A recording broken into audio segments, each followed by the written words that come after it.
abrindo suas Bíblias no livro de Oséias, ou acessando o texto no celular, né? Oséias, profeta Oséias. No celular é fácil, né? Agora baixar na Bíblia já é mais complicado. Mas seja como for, ache aí. Oséias capítulo 4. Livro do profeta Oséias capítulo 4. Versículos de 1 a 6. Oséias 4, de 1 a 6. Lemos o seguinte: Israelitas, ouvi a palavra do Senhor, pois o Senhor tem uma acusação contra os habitantes da terra, porque não há verdade, nem bondade, nem conhecimento de Deus na terra. Só prevalecem maldição, mentira, assassinato, furto e adultério. Há violências e homicídios sobre homicídios. Por isso a terra se lamenta e todos os seus habitantes desfalecem, juntamente com os animais do campo e com as aves do céu, e até os peixes do mar morrem.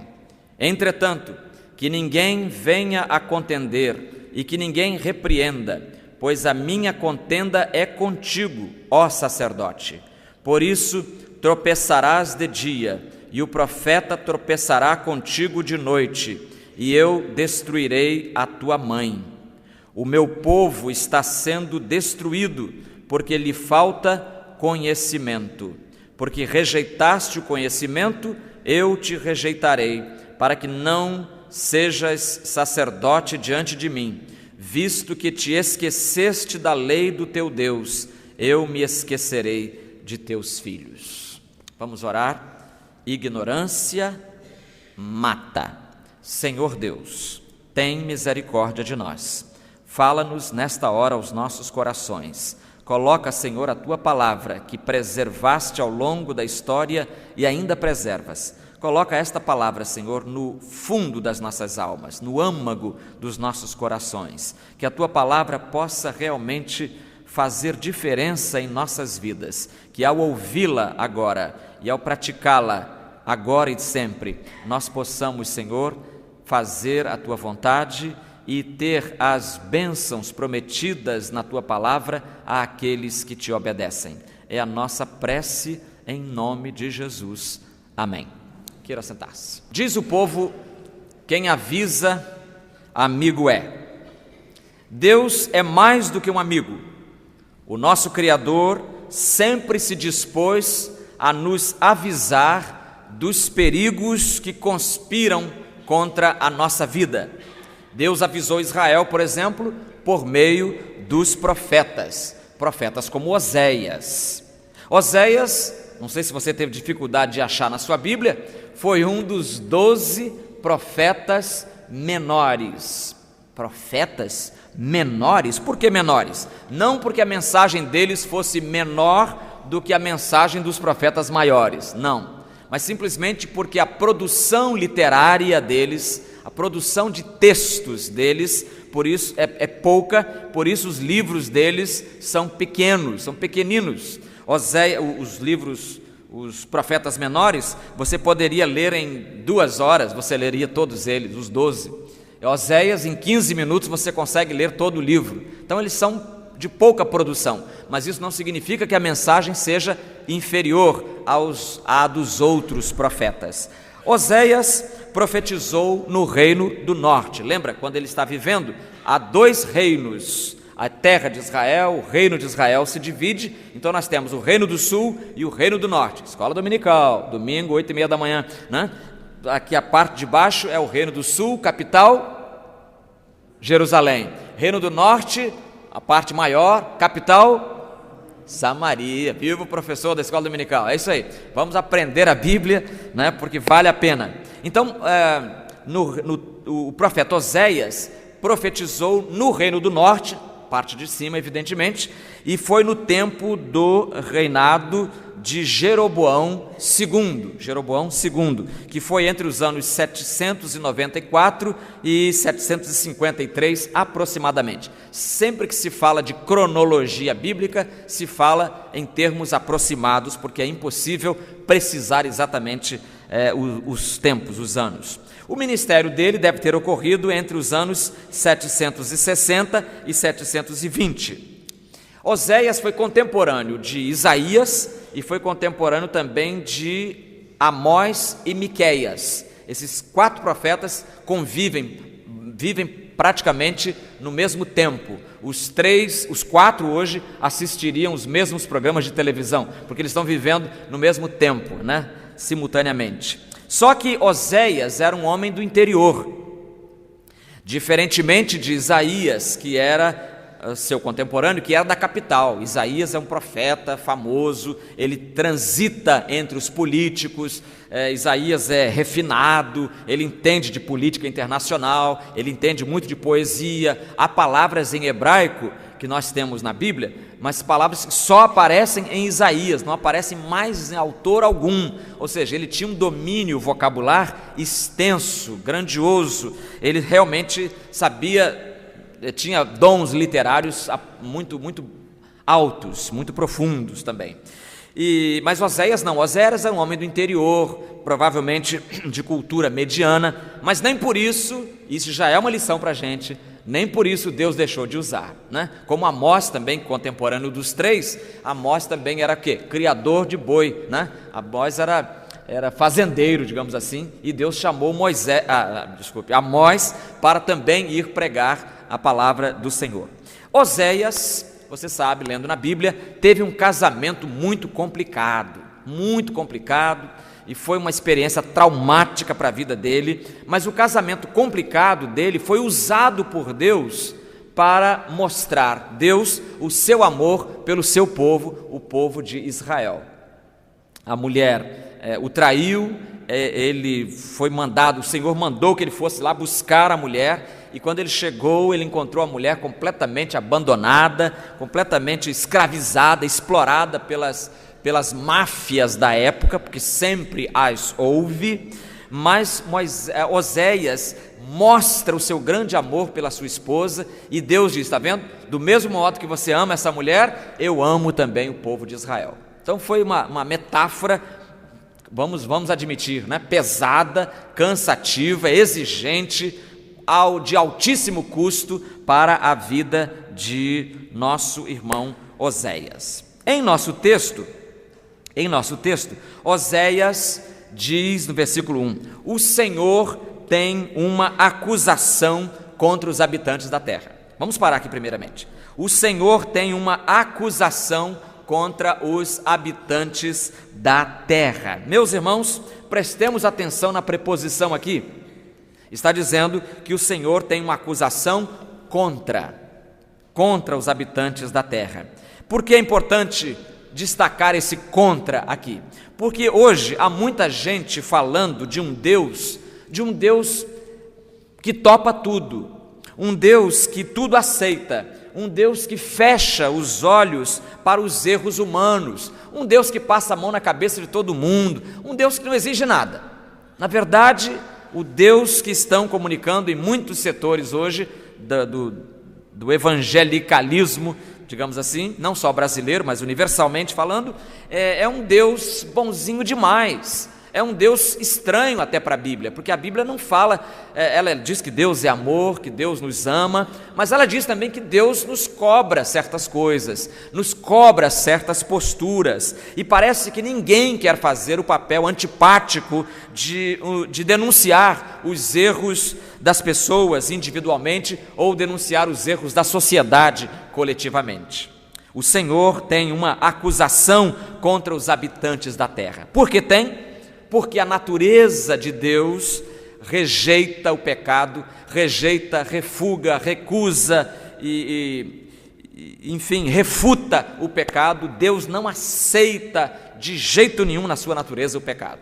Então, por isso, ele vai denunciar Oséias, mandado por Deus, e dizendo: israelitas, ouvi a palavra do Senhor, pois o Senhor tem uma palavra contra vocês. Ouçam, porque Deus tem uma palavra contra vocês. Por quê? Porque não há na terra, não há verdade, nem bondade, nem conhecimento de Deus na terra. E eu queria pegar essa última expressão aqui e depois juntar com o versículo 6, porque essa última expressão diz: não há conhecimento de Deus na terra. E depois pegar o versículo 6: o meu povo está sendo destruído porque lhe falta conhecimento.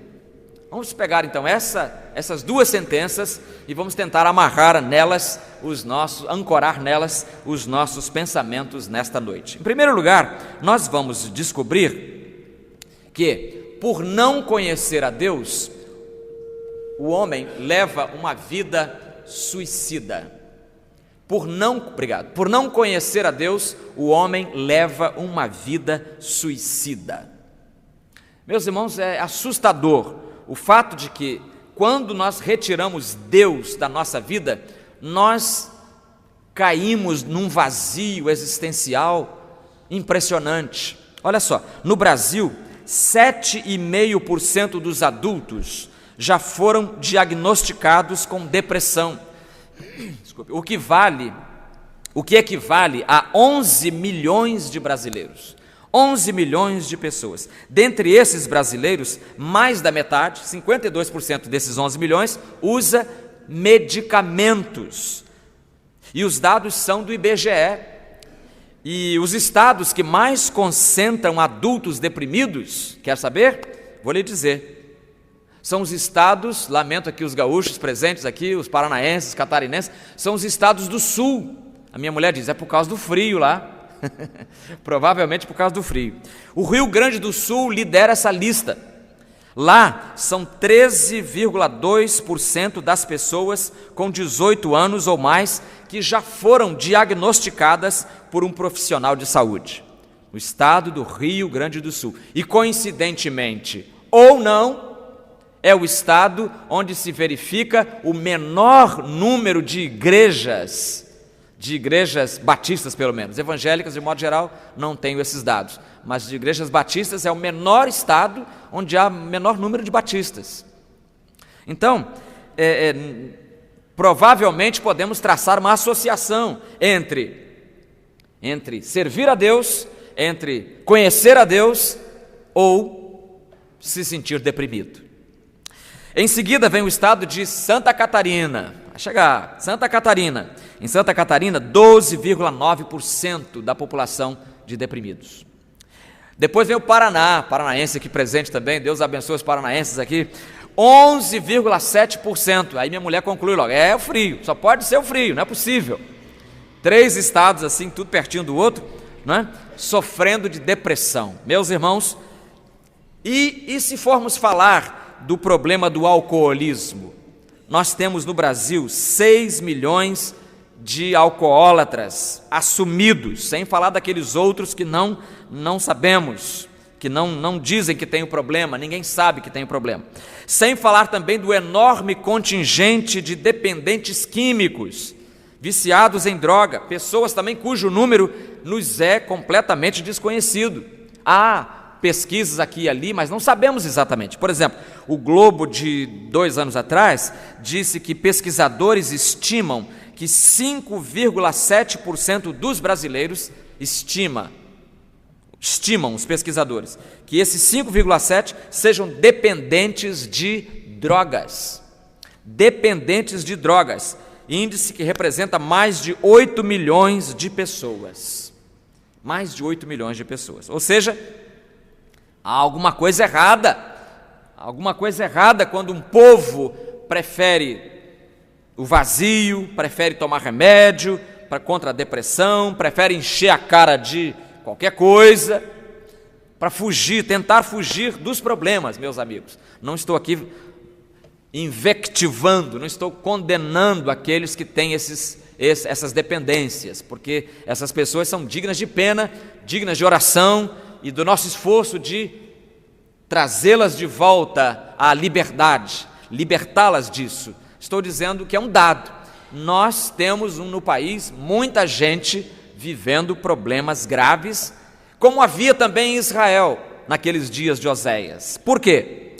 porque como diz o nosso texto, eu vou ler agora no mesmo texto, na nova tradução na linguagem de hoje. Olha só, Deus diz ao povo: o Senhor Deus tem uma acusação a fazer contra o povo que vive neste país. Escutem, israelitas, o que Deus está dizendo. Deus está dizendo: não há sinceridade, não há bondade, e ninguém neste país quer saber de Deus. Juram falso, mentem, matam, roubam e cometem adultério. Os crimes e os assassinatos aumentam. Por isso, a terra ficará seca, e tudo o que vive nela morrerá. Morrerão os animais, e as aves, e até os peixes. Depois nós vamos entrar mais no mérito dessas frases aqui. Mas, por enquanto, eu preciso dizer a você que Deus escolheu Israel. Deus investiu em Israel. Deus protegeu Israel. Deus sustentou Israel. Deus fez tudo por Israel, esperando que Israel fosse um povo diferente dos outros povos. Privilegiou Israel aos montes, para que Israel fosse uma ponte entre Deus e os demais povos. Deus investiu em Israel na certeza de que Israel seria uma bênção e uma referência para o mundo inteiro. E agora, Israel frustra o Senhor. Também pela boca de Isaías nós lemos a decepção de Deus. Isaías capítulo 1, versículo 3. Olha essa palavra de Isaías. O boi conhece o seu proprietário, e o jumento o coxo posto pelo dono. Conhece. Mas Israel não tem conhecimento. O meu povo não entende. Irmãos, eu imagino a profunda decepção com que Deus diz essas palavras a Isaías. Isaías, anota aí, registra isso aí, porque eu quero que fique registrado a minha decepção com o meu povo. O boi conhece o seu dono. O boi está lá, né, com problemas, está com dificuldade, está com depressão. Aí chega o dono do boi. Boi com depressão só mesmo, né? Em algum lugar desse planeta. O boi está lá desanimado da vida, chega o dono e o boi levanta os olhos e fica feliz. O boi, o jumento, e você pode dizer o cachorro, e olha, até o gato, que muita gente despreza e diz que gato não tem apego ao dono. Ah, meu irmão, aonde a gente está na casa, ele está junto. Mas Israel não tem esse conhecimento. Israel parece um povo que pior do que o boi, pior do que o jumento. Porque não é possível Deus investir tanto em Israel e não ter nada em troca. Que decepção Israel foi. E olha aqui, a palavra do Senhor é pesada aqui, né? O meu povo está sendo, versículo 6, está sendo destruído porque lhe falta conhecimento. Porque rejeitaste Israel. Ó Israel, porque rejeitaste o conhecimento, eu te rejeitarei. Deus queria, irmãos, que Israel fosse uma nação de sacerdotes. Israel se recusou esse papel.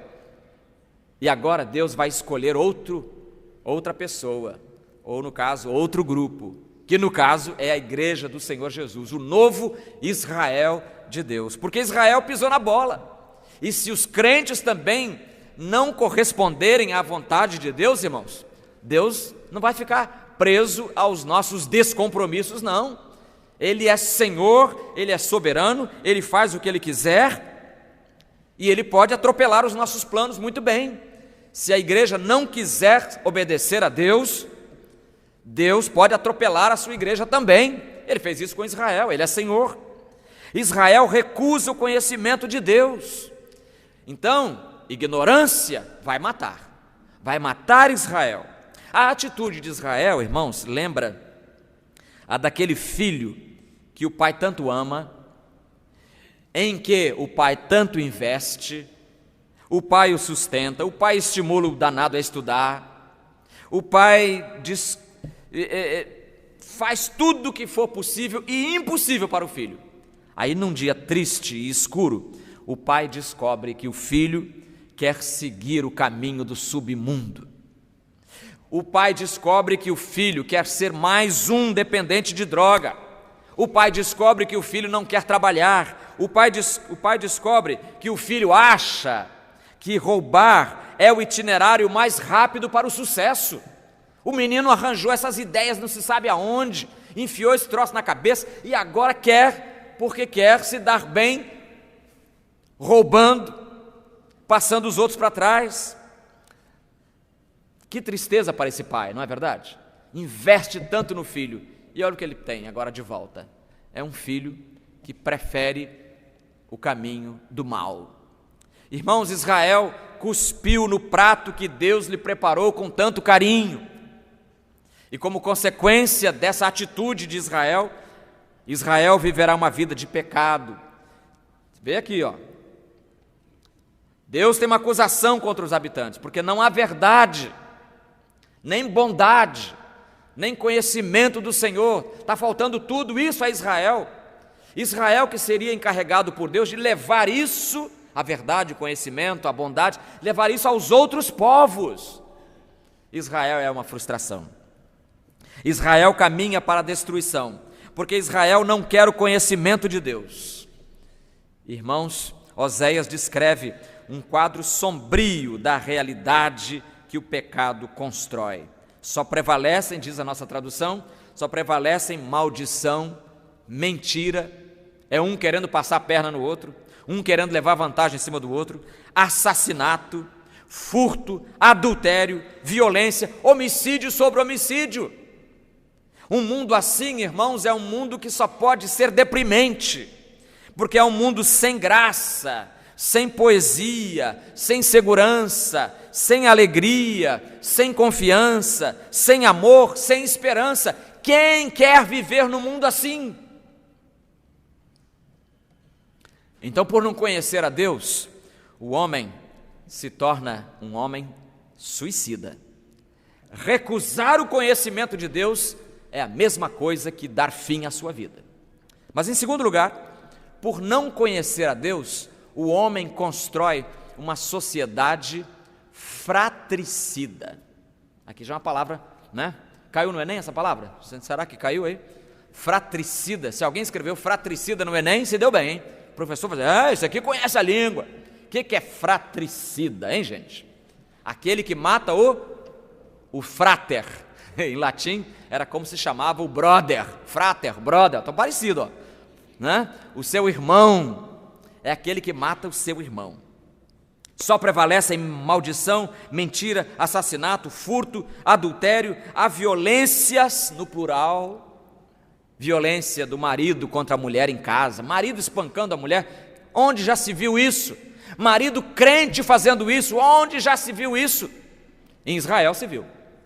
Violências e homicídios sobre homicídios. Irmãos, os dados da violência urbana em Israel eram tão assustadores quanto os nossos hoje no Brasil. Aliás, assustadores eu disse? Na verdade, os dados sobre a violência já não nos assustam mais. E é aí que mora o perigo. Já não nos assustam mais, a gente se acostumou com esses números. O primeiro cadáver que a gente viu caído na rua, a gente ficou assim, ó, o olho arregalado, apavorado, olhando para ele. E aquilo perturbou o nosso sono naquela noite. A gente foi dormir pensando naquele corpo caído. Foi o primeiro corpo que a gente viu na rua. Depois veio um segundo, a gente já dormiu com mais facilidade. Depois veio um terceiro e a gente já não se inquietou tanto. Veio um quarto, um quinto, um milésimo. E a gente já olha para aquilo e acha, mais um. Mais um a engordar as estatísticas da violência. Irmãos, isso não pode continuar acontecendo. Não pode. O ser humano não pode continuar matando o outro e nós outros achando que está tudo bem, que a sociedade é fratricida mesmo, que os irmãos se atracam e se matam mesmo, e isso não tem remédio. Não pode. A gente precisa recuperar a nossa capacidade de se indignar. Eu vejo Jesus indignado contra as coisas erradas que ele viu no seu tempo. E ele era amor. E ele sabia amar como ninguém. Mas ele não podia engolir certas coisas. Quando a gente vê na televisão, ou lê no jornal, ou ouve no rádio, notícia de gente matando gente, policial matando gente, gente matando policial. Não podemos achar que isso é normal. Eu não acho. Por não achar, é que eu oro contra isso. A arma que eu pego para combater nessa guerra é a arma da oração. E eu convido você a fazer a mesma coisa. Agora, irmãos, o homem é fratricida. Veja só a história dos pogroms.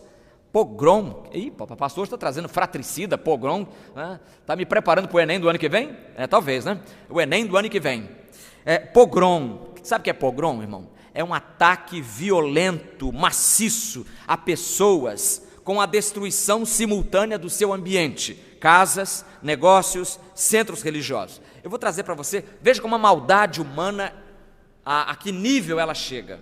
Vou trazer só um exemplozinho, brevíssimo, porque o tempo não permite tantos, de um pogrom que aconteceu na cidade de Kielce, na Polônia, em 1946. Se você lembra, a Segunda Guerra Mundial acabou em que ano?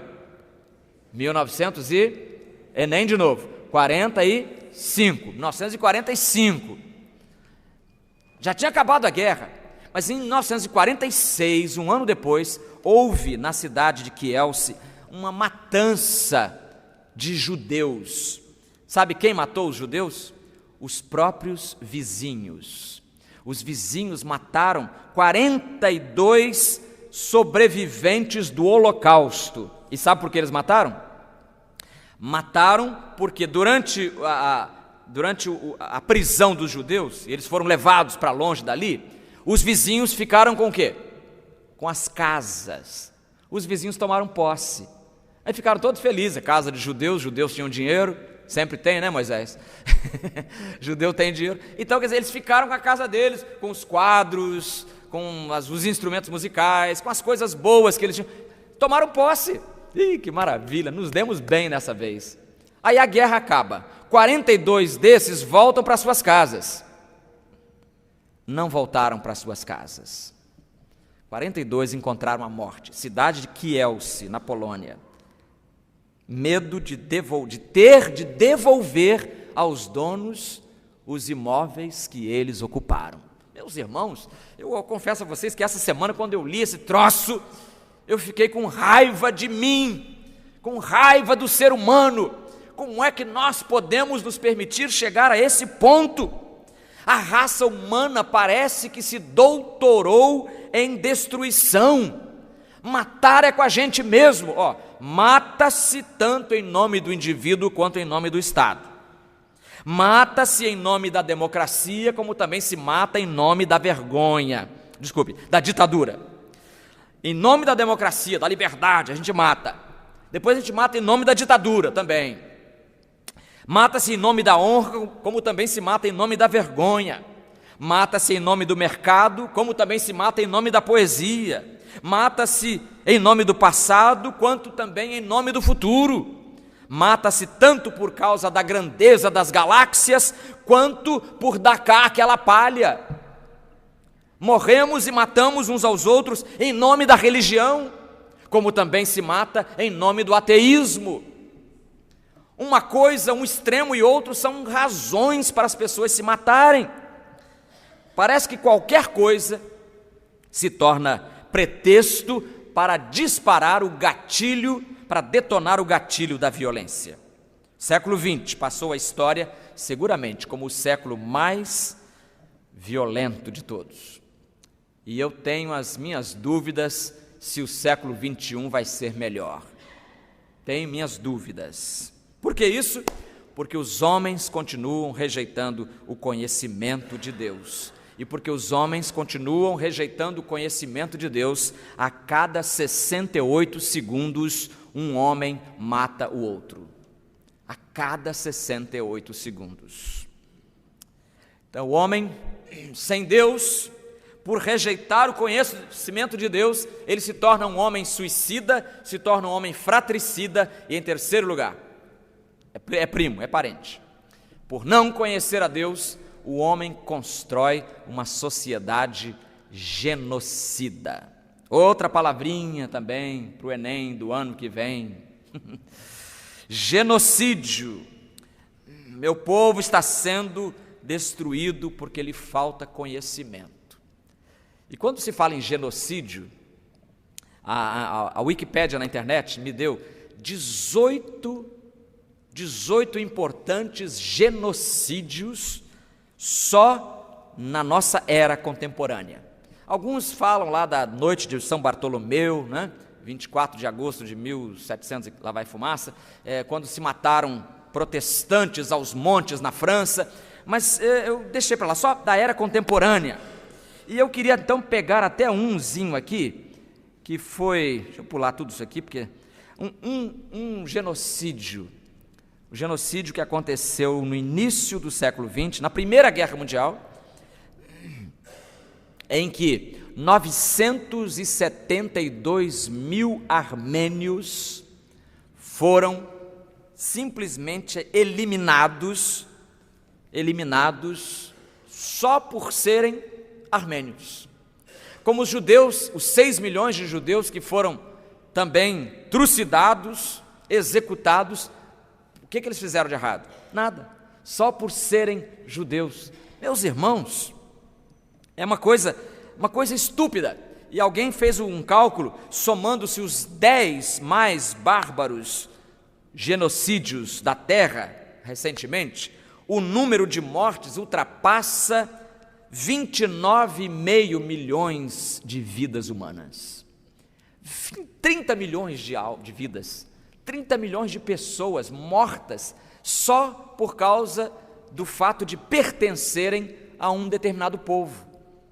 E a questão dos armênios lá é tão grave, que muita gente quer negar, que a França recentemente passou uma lei. A lei lá na França diz o seguinte, que quem negar esse fato histórico é punido com prisão e com multa. Não, eu não acredito que tenha havido esse massacre todo. Vai para a cadeia, você, pronto, está preso. Porque está negando um fato histórico que para os franceses é da mais alta gravidade. Como é que se executa um povo inteiro? Quase 1 milhão de pessoas. Não é verdade? 29,5 milhões de pessoas. Uma estatística do horror, escreve Enzo Colotti, faz chegar a 18 milhões de seres humanos de todas as nacionalidades que passaram pelos campos de concentração nazista na Europa, na Alemanha e na Europa ocupada. Ou seja, irmãos, retirando-se do coração humano o conhecimento de Deus. Sabe o que nós temos no lugar? É isso aí, é gente matando gente.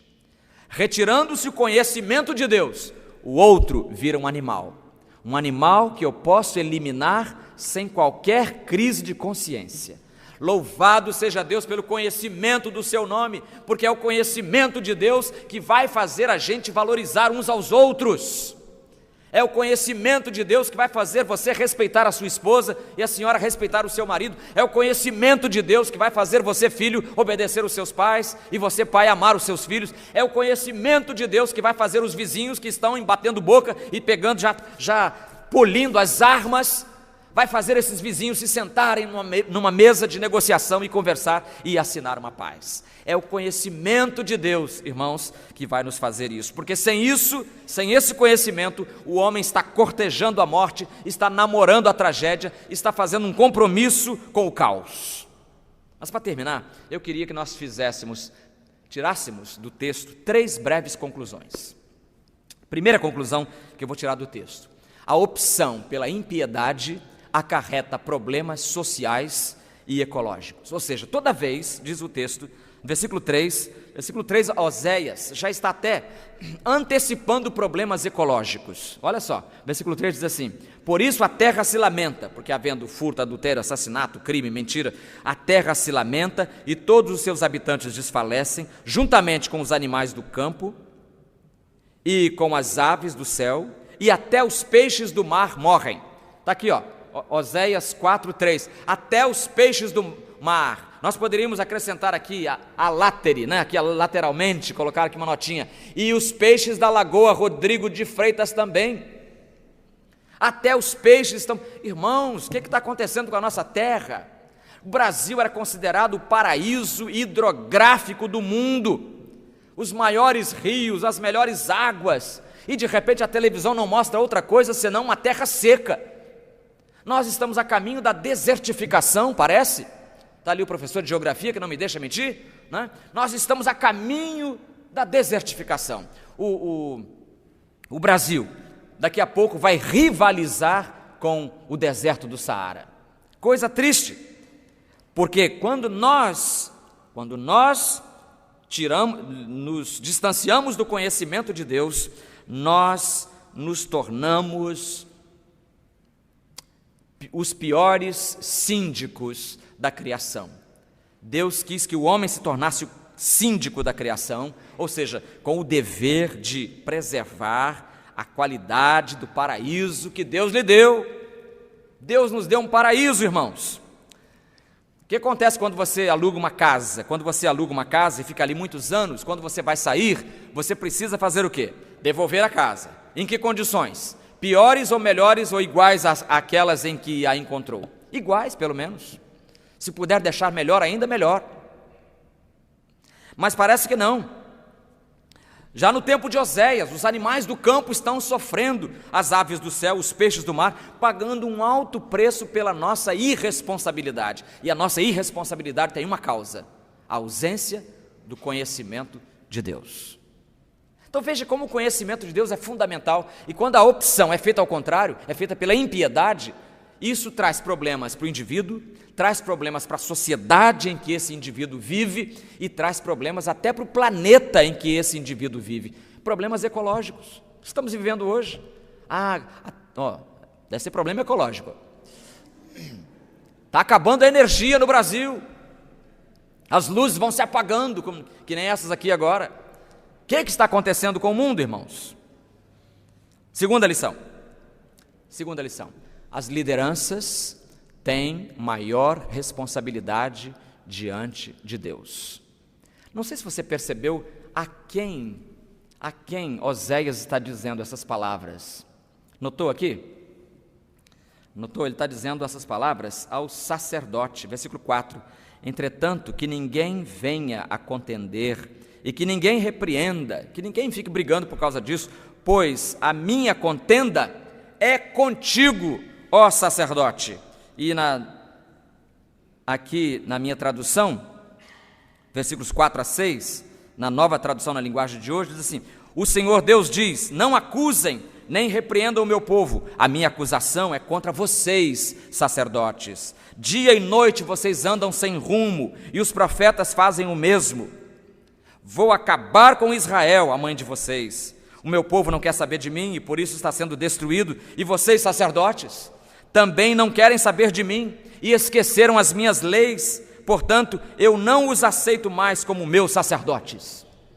Deus despede uma liderança que não ensina o povo a amar a verdade. Meus irmãos, o sacerdote e o profeta em Israel tinham essa missão, tinham essa função. Eles precisavam fazer 3 coisas: denunciar o pecado de Israel, profetas e sacerdotes, denunciar o pecado, deviam ensinar o povo a andar no caminho de Deus e deveriam, em terceiro lugar, oferecer uma esperança para o povo de Deus. Pois os sacerdotes não estão fazendo nada disso, cada um cuidando da sua vida, querendo passar a perna no outro, os próprios sacerdotes se enganando uns aos outros, os profetas fazendo profecias falsas. Tá tudo bem, povo, Deus tem muita promessa para você, se você confiar em Deus, você vai ser o mais rico da Baía de Guanabara, e vai por aí. E Deus tem uma palavra dura contra o povo, e uma palavra mais dura ainda contra a liderança espiritual desse povo, que não denuncia os seus pecados, que não aponta para uma esperança. Não pode. Terceira e última lição é sobre o conceito de conhecer a Deus. Eu queria terminar aqui, porque o que é conhecer? O meu povo já está no cativeiro por falta de entendimento, escreveu Isaías 5,13. O meu povo já está no cativeiro por falta de entendimento. Irmãos, o que é conhecer a Deus? É muito mais do que reunir informações sobre Deus. Para que você entenda exatamente o que é conhecer a Deus, eu vou dar um exemplo da Bíblia. Você lembra quando a Bíblia, especialmente o Antigo Testamento, fala que um homem e uma mulher tiveram relações sexuais? Como é que a Bíblia descreve? Veja, por exemplo, Gênesis 4:1. Adão conheceu intimamente Eva, sua mulher. Ela engravidou e tendo dado à luz a Caim. Então, conhecer no Antigo Testamento é muito mais do que saber que existe, muito mais do que informações. Eu ouvi dizer que. Nada, é muito mais do que isso. Conhecer no Antigo Testamento é ter intimidade, é andar junto, é estar junto, é caminhar, como Enoque fez em Gênesis 5:24. Enoque andou com Deus, e até que não mais foi visto, porque Deus o havia tomado para si. Isso é conhecer a Deus, é andar com Ele a tal ponto de que a minha vida e a vida dele se misturam, serão os dois uma só carne. Eles se misturam tanto que agora um não pode mais viver sem o outro, um não pode mais se separar do outro. Agora, quem dá a melhor definição de conhecimento é Jesus. João capítulo 17, ele diz assim, na oração intercessória, ele diz: e a vida eterna é esta, que conheçam a Ti, o único Deus verdadeiro, e a Jesus Cristo que enviaste. Aqui Jesus, então, elimina qualquer chance de dúvida. A vida eterna é esta. Sabe em que consiste a vida eterna, amigo? Consiste em conhecer a Deus. E consiste em conhecer a Jesus Cristo, que Ele, Deus, enviou a este mundo. Então nisso é que está o conhecimento, é ter vida eterna. E eu pergunto nesta noite, você já tem a vida eterna? Você já tem o conhecimento de Deus? Você já está caminhando com Deus? Já está andando com Deus? Se não, nesta noite ainda, por favor, antes de sair daqui, ou se você estiver em casa, antes de conciliar o sono, antes de dormir, de fechar o olho, de começar a roncar, diga para o Senhor: Senhor, não quero mais viver sem o conhecimento da Tua pessoa. Eu preciso de Ti, meu Senhor. Recebe-me, perdoa-me, usa-me. Vamos orar.